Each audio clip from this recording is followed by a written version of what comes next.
Quando vi minha família parada no portão da minha mansão em Alphaville depois de 13 anos sem falar comigo, eu soube que não era amor que os trouxe até aqui. Era o cheiro do meu dinheiro. Meu pai Roberto, que um dia me disse para nunca mais aparecer na frente dele, estava ali com um sorriso forçado. Minha irmã Camila, que me bloqueou em todas as redes sociais, segurava flores baratas do mercado. E meu irmão Diego, o golden boy da família, estava com aquela cara de quem estava fazendo um favor. 13 anos, gente. 13 anos eles me trataram como se eu fosse um fantasma, como se eu nunca tivesse existido.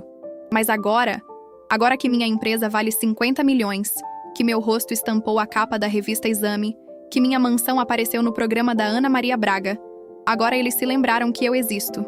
E vocês não vão acreditar no que eles tiveram a coragem de me pedir. E muito menos na minha resposta.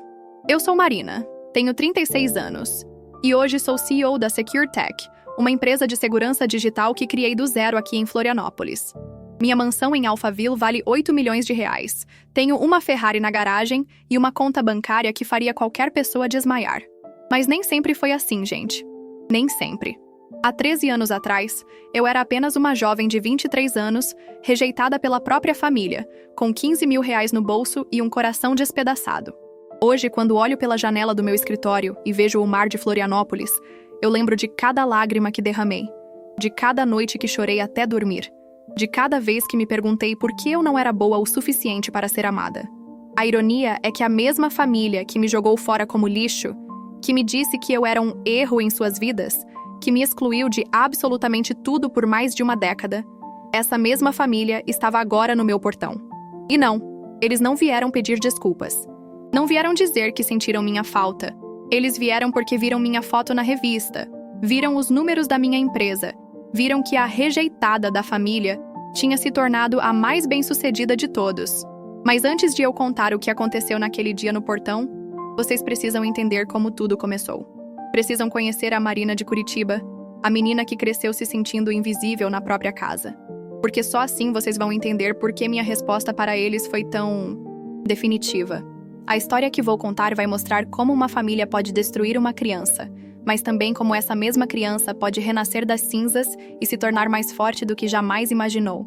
E vocês não vão acreditar no que descobri sobre mim mesma no dia mais doloroso da minha vida. Vou levar vocês para Curitiba, anos 90. Eu tinha uns 8 anos e morava numa casa simples no bairro Portão com meus pais e meus 2 irmãos. Meu pai Roberto era contador numa empresa pequena, sempre estressado com as contas de casa. Minha mãe Cristina trabalhava como secretária numa escola e vivia repetindo que família é tudo na vida. Que ironia, né? Meu irmão Diego era 7 anos mais velho que eu, e desde pequeno foi tratado como o príncipe da casa. Tudo que ele fazia era motivo de festa. Tirou 7 na prova? Que orgulho, meu filho! Marcou um gol no futebol da escola? Meu pai ligava para os parentes contando. Diego era alto, bonito, popular. Era tudo que meus pais queriam num filho. Minha irmã Camila, 5 anos mais velha, era a princesa. Loira, olhos azuis, sempre foi a bonita da família. Minha mãe vivia dizendo que Camila seria modelo, que ela tinha o dom da beleza. Compravam roupas caras para ela, pagavam curso de dança, de inglês. Camila era o futuro brilhante que meus pais projetavam. E eu? Eu era a sobra. A criança que apareceu, por acidente, como minha mãe costumava dizer na frente das visitas, rindo como se fosse uma piada engraçada. Eu era baixinha, morena, tímida, e por algum motivo que eu não entendia na época, tudo que eu fazia era motivo de crítica ou indiferença. Lembro de uma vez, eu devia ter uns 10 anos, cheguei em casa toda animada porque tinha tirado 10 em matemática. Corri para mostrar para meu pai que estava assistindo o jogo na TV. Ele nem olhou para a prova. Disse apenas: "Que bom, Marina. Agora deixa eu assistir o jogo em paz." Nesse mesmo dia, Diego chegou com 6 em história e meu pai comemorou como se ele tivesse ganhado uma medalha olímpica. Mas o pior não era a indiferença. O pior era sentir que eu era um peso, um incômodo na vida deles. E vocês não imaginam o que eu descobri anos depois sobre o verdadeiro motivo dessa rejeição. Uma descoberta que mudou tudo e explicou por que eu nunca me encaixei naquela família. Gente, vocês não têm ideia do que é crescer sentindo que você é um estorvo na própria casa. Cada dia era uma nova confirmação de que eu simplesmente não importava. E o pior é que eram sempre os pequenos detalhes que mais doíam. Lembram que eu falei do meu aniversário de 12 anos? Pois é, minha mãe tinha prometido uma festa.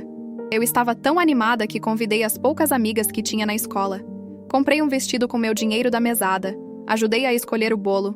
Mas na véspera, Diego conseguiu uma vaga para jogar num campeonato de futebol que era muito importante para o futuro dele. Adivinhem o que aconteceu? Minha festa foi cancelada. Marina, você entende, né? É pelo bem do seu irmão. Você pode fazer aniversário qualquer dia. Qualquer dia. Como se aniversário fosse algo que você pode remarcar igual consulta médica. E as formaturas? Nossa, as formaturas eram um show de humilhação à parte. Quando me formei no ensino fundamental, eu estava tão orgulhosa. Tinha sido a segunda melhor aluna da turma. Cheguei em casa correndo para contar. Meu pai estava lendo o jornal e nem levantou os olhos. Ah, que legal, sua mãe deixou comida no fogão. Quando Diego se formou no ensino médio com notas medianas, eles fizeram churrasco, chamaram os tios, tiraram 1000 fotos, mas a Camila era especial comigo. Ela tinha um talento nato para me destruir psicologicamente. Vivia me chamando de a estranha da família. Dizia que eu tinha sido trocada na maternidade porque não parecia com ninguém. Na época eu achava que era só maldade de irmã mais velha, mas depois descobri que ela sabia de algo que eu não sabia. A única pessoa no mundo que me fazia sentir amada era a minha avó Benedita, mãe do meu pai. Ela morava sozinha num apartamentinho no centro e sempre que eu estava triste, ela me recebia com brigadeiro e carinho. Marina, minha netinha, você é especial. Um dia você vai voar mais alto que todos eles. Ela sempre dizia, segurando minhas mãos com aquele anel de rubi antigo que brilhava no dedo dela. Vó Benedita era meu porto seguro. Minha única família de verdade. E quando ela morreu, bem, foi aí que minha vida virou de cabeça para baixo de uma forma que eu jamais imaginei possível. Março de 2010. Eu tinha 25 anos e estava terminando minha faculdade de Sistemas de Informação quando recebi a ligação que mudou minha vida para sempre.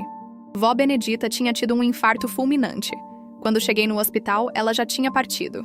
Gente, eu desabei. A única pessoa que me amava de verdade tinha ido embora. No velório, minha família estava lá, claro, mas eu me sentia completamente sozinha. Eles choravam, faziam drama, mas eu sabia que para eles era só protocolo. Para mim, era o fim do meu mundo. Alguns dias depois, o advogado da avó me chamou para a leitura do testamento. Eu nem imaginava que ela tinha deixado algo para mim. Quando ele leu meu nome, minha família toda se virou para me encarar com uma cara estranha. Vó Benedita tinha me deixado 15 mil reais. Todas as economias dela. E aquele anel de rubi que eu sempre admirava. Mas não foi isso que mudou tudo. Foi o que veio depois. Naquela mesma noite, eu estava no meu quarto, segurando o anel e chorando, quando minha mãe entrou. Ela estava com uma cara que eu nunca tinha visto antes. Uma mistura de raiva e alívio? Marina, preciso te contar uma coisa. Sua avó sempre quis que você soubesse, mas seu pai não deixava. Agora que ela morreu, ela respirou fundo. Você não é nossa filha biológica. Você foi adotada. Gente, o mundo parou. Literalmente parou. Eu senti como se tivesse levado um soco no estômago. Como assim adotada? Vocês nunca me contaram isso? E aí veio a bomba. Minha mãe, com uma frieza que me arrepia até hoje, disse: você era filha de uma conhecida nossa que morreu no parto. Nós te pegamos como um favor. Mas sempre foi difícil. Você nunca se encaixou aqui. Um favor. Eu era um favor. Nesse momento, meu pai e meus irmãos entraram no quarto. E o que aconteceu depois foi a coisa mais cruel que uma família pode fazer com uma pessoa. Diego olhou para mim e disse: ainda bem que agora você sabe. Sempre foi óbvio que você não era uma de nós. Camila completou: finalmente podemos parar de fingir que somos uma família feliz. E meu pai disse as palavras que me perseguem até hoje. Marina, acho melhor você ir embora. Agora que você tem o dinheiro da avó, pode começar sua própria vida, longe daqui. Eles me expulsaram. Na mesma noite que descobri que era adotada, eles me jogaram para fora de casa como se eu fosse lixo. Saí de casa naquela noite com uma mala, 15 mil reais e um coração despedaçado. Mas o que eu não sabia é que aquela expulsão era só o começo. O que veio depois foi uma exclusão tão sistemática, tão cruel, que às vezes eu me perguntava se eu realmente tinha existido naquela família. Nos primeiros meses, eu ainda tinha esperança. Mandava mensagens no aniversário deles, no Natal, tentando manter algum contato. As respostas eram sempre secas, ou simplesmente não vinham. Até que um dia, meu pai me mandou um e-mail que eu guardo até hoje. Marina, por favor, pare de nos contactar. Você tem sua vida agora, nós temos a nossa. É melhor assim. Melhor pra quem, né? Em 2012, Diego se casou. Eu soube pelo Facebook, vendo as fotos de uma festa linda em Curitiba. Família toda reunida, sorrisos, abraços. E eu nem fui convidada. Pior, nas fotos oficiais eles posaram como família completa. Minha mãe até postou: meus 2 filhos, meu orgulho. 2 filhos. Como se eu nunca tivesse existido. Em 2014, Camila teve o primeiro filho. Eu descobri 3 meses depois, por acaso, stalkeando o Instagram dela. Chá de bebê, batizado, primeiro aniversário. Eu perdi tudo. Sou tia de uma criança que nem sabe que eu existo. O pior era o Natal. Todo ano eles postavam a foto da família reunida na mesa da ceia. Sempre com a legenda: família é tudo. Ou nosso Natal perfeito. E eu ali, passando o Natal sozinha em Florianópolis, vendo aquelas fotos e me perguntando como eles conseguiam sorrir sabendo que tinham uma filha, irmã jogada no mundo. Em 2016, meu pai teve um infarto. Eu soube pelo Facebook também. Fiquei desesperada, liguei para o hospital, queria ir visitar. Camila atendeu o telefone e disse com uma frieza que me cortou: Marina, ele não quer te ver. Por favor, respeite isso. Gente, imaginem a dor. Meu pai quase morrendo e eu sendo impedida de vê-lo. Durante 13 anos, eu fui completamente apagada da história deles. Não recebi um convite, um cartão, uma ligação. Quando eles falavam de família, eu simplesmente não existia. Era como se aqueles 23 anos que vivi com eles tivessem sido um pesadelo que eles preferiram esquecer. Mas sabe o que é mais irônico? Enquanto eles me excluíam, eu estava construindo um império. E quando esse império finalmente chamou a atenção da mídia, bem, aí a história mudou completamente. Quando cheguei em Florianópolis em 2010, eu não tinha nada além daqueles R$15 mil e uma dor no peito que parecia que nunca ia passar. Aluguei um kitnet minúsculo no centro, comprei um computador usado e comecei a trabalhar como freelancer em programação. Chorava todo dia, mas sabia que tinha que sobreviver. A virada veio quando percebi uma falha gigantesca no sistema de segurança digital das empresas brasileiras. Era 2011, e todo mundo estava começando a se digitalizar, mas ninguém se preocupava com proteção de dados. Eu via empresas perdendo milhões por ataques hackers que poderiam ser facilmente evitados. Usei os últimos R$8 mil que me restavam para desenvolver um software de proteção cibernética. Passei 6 meses trancada naquele kitnet, comendo miojo, dormindo 3 horas por noite, mas criando algo revolucionário. O sistema que desenvolvi conseguia detectar e bloquear ataques em tempo real, algo que ninguém estava fazendo no Brasil na época. A primeira empresa que comprou meu sistema foi uma startup de e-commerce daqui de Floripa. Eles pagaram R$50 mil. Gente, eu chorei quando vi aquele dinheiro na conta. Não era só dinheiro, era a prova de que eu valia alguma coisa. Em 2013, criei oficialmente a Securitech. Comecei sozinha, num escritório de 20 metros quadrados. Em 2015, já tinha 15 funcionários. Em 2017, fechei contratos com bancos e grandes varejistas. Em 2019, abri capital na bolsa e a empresa foi avaliada em 200 milhões. Mas sabe o que mais me orgulha? A família que eu construí pelo caminho. Meu sócio Rafael, que acreditou em mim quando eu era só uma menina com uma ideia maluca. Minha assistente Ana, que se tornou minha melhor amiga e irmã de coração. Meu mentor João, um empresário de 60 anos que me ensinou que família não é sangue, é escolha. Em 2020, comprei minha mansão em Alphaville. R$8 milhões, vista para o mar, piscina infinita, tudo que uma menina rejeitada de Curitiba jamais sonhou ter. E sabe o que fiz no primeiro dia?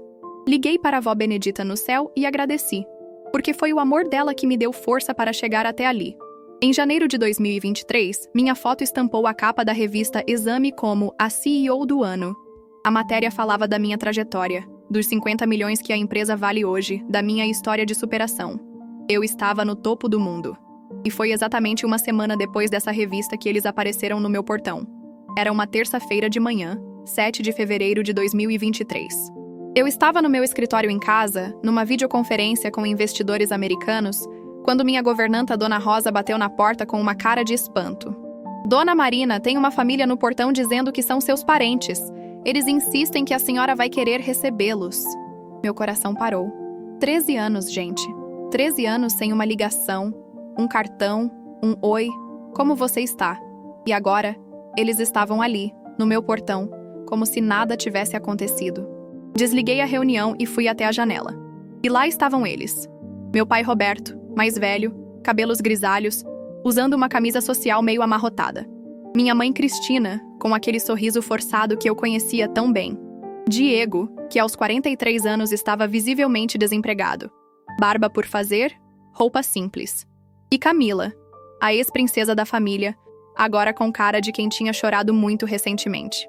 Eles tinham vindo de Curitiba até Florianópolis. Isso não era uma visita de impulso. Isso foi planejado. Desci até o portão, meu coração batendo a 1000. Quando me viram, o sorriso deles se alargou de uma forma que me deu náusea. Era o sorriso de quem quer alguma coisa. Marina! Minha filha! Minha mãe veio correndo me abraçar como se fôssemos uma família normal. Eu fiquei dura como uma estátua. Nossa, como você está linda! E essa casa? Que sonho! Camila falou, olhando para a mansão com os olhos brilhando. Meu pai, sempre mais direto, disse: Marina, vimos a matéria na revista. Estamos muito orgulhosos de você. Sempre soubemos que você ia longe. Sempre souberam? Sempre souberam? O homem que me expulsou de casa estava ali dizendo que sempre acreditou em mim? Diego completou. Mana, você sempre foi a mais inteligente da família. A gente sente muito por ter perdido contato. Perdido contato. Como se fosse um acidente. Como se não tivessem me bloqueado propositalmente por mais de uma década. Eu os convidei para entrar, não por educação, mas porque precisava entender o que diabos eles queriam. Sentamos na sala de estar, eles olhando tudo boquiabertos. O lustre de cristal, os quadros caros, a vista para o mar. E aí veio a conversa que eu nunca vou esquecer. Eles começaram contando as dificuldades.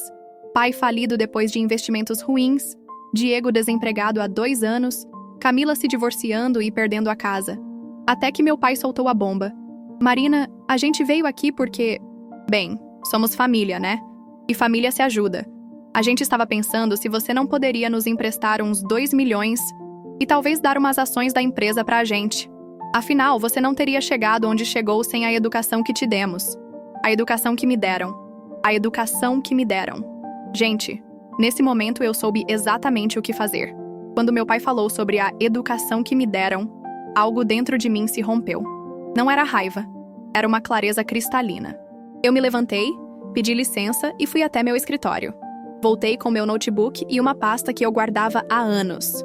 Antes de responder o pedido de vocês, eu gostaria de mostrar algumas coisas. Eu disse, abrindo o laptop na mesa de centro. Comecei a mostrar os prints. Todos os prints que eu tinha guardado durante 13 anos. Aqui está o e-mail do papai de 2011, me pedindo para parar de contactá-los. Li em voz alta. Marina, por favor, pare de nos contactar. Você tem sua vida agora, nós temos a nossa. É melhor assim. O rosto do meu pai ficou vermelho. Aqui estão as fotos do casamento do Diego, onde vocês posaram como família completa. Minha mãe escreveu. Meus 2 filhos, meu orgulho. 2 filhos mãe, não 3. Camila começou a se mexer desconfortável na poltrona. Aqui está o print de quando vocês me bloquearam no WhatsApp, depois que eu tentei mandar parabéns no aniversário da Camila em 2016. Aí continuei passando as evidências. Fotos de Natal onde eles celebravam a família perfeita. Posts sobre os filhos que são nosso orgulho. O dia que tentei visitar papai no hospital e fui impedida. 13 anos, eu disse, fechando o laptop. 13 anos vocês me trataram como se eu fosse um fantasma. 13 anos vocês construíram uma narrativa onde eu simplesmente não existia. E agora, uma semana depois da minha foto sair na capa da Exame, vocês aparecem aqui falando de família? Minha mãe tentou se justificar. Marina, a gente estava magoado, você entende? Foi tudo muito difícil. Difícil para quem, mãe? Para vocês que tinham uma família completa ou para mim que passei 13 natais sozinha? Diego tentou a abordagem emocional. Mana, a gente errou. Mas agora queremos recuperar o tempo perdido. Recuperar o tempo perdido? Eu ri, mas não era um riso alegre. Diego, você tem filhos que nem sabem que eu existo. Camila, você se casou, se divorciou, teve filhos. Eu perdi tudo isso. E vocês acham que podem recuperar com 2 milhões de reais? Aí, eu abri a pasta e mostrei os documentos da minha fundação.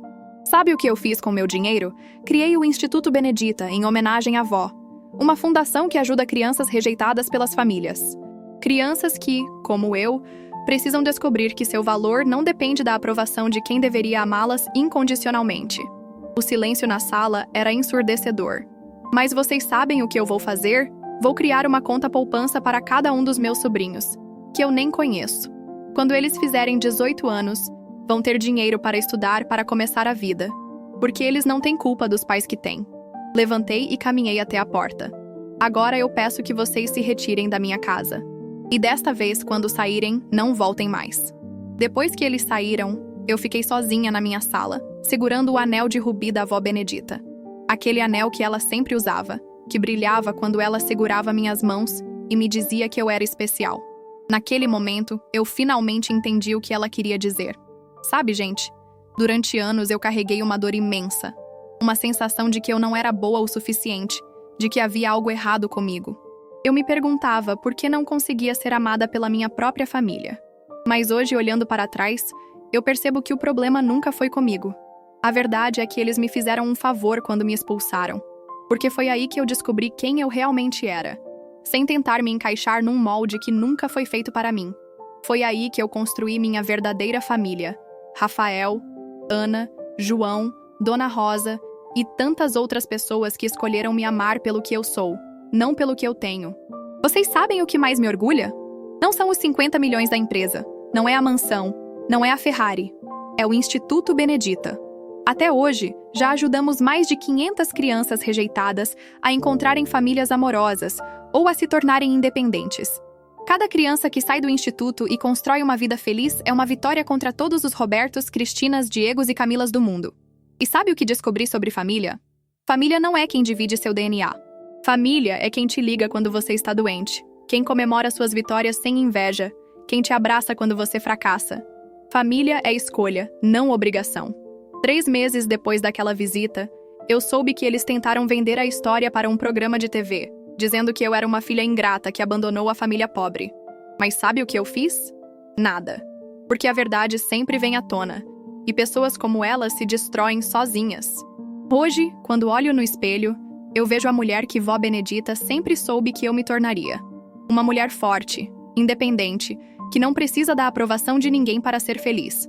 Uma mulher que transformou rejeição em propósito, dor em poder. E o mais irônico de tudo, eles vieram buscar dinheiro, mas encontraram algo que jamais conseguirão ter. Uma pessoa que aprendeu a se amar, que construiu um legado de verdade, que descobriu que o amor próprio vale mais que qualquer fortuna. Vó Benedita sempre dizia que eu voaria mais alto que todos eles. E ela estava certa. Eu voei tão alto que eles se tornaram apenas pontos minúsculos lá embaixo. Pontos que eu posso escolher ignorar para sempre. Essa é minha história. A história de como uma família me rejeitou, mas a vida me deu uma segunda chance de criar minha própria família. E vocês sabem o que é o melhor? Eu não mudaria nada, porque cada lágrima, cada dor, cada noite sozinha me trouxe até aqui. Até essa mulher que eu me tornei e que eu amo profundamente. E agora, se me dão licença, eu tenho um instituto para administrar e vidas para transformar. Porque essa é minha verdadeira família agora. Todas as crianças que, como eu, merecem descobrir que são especiais, independente de quem as rejeite.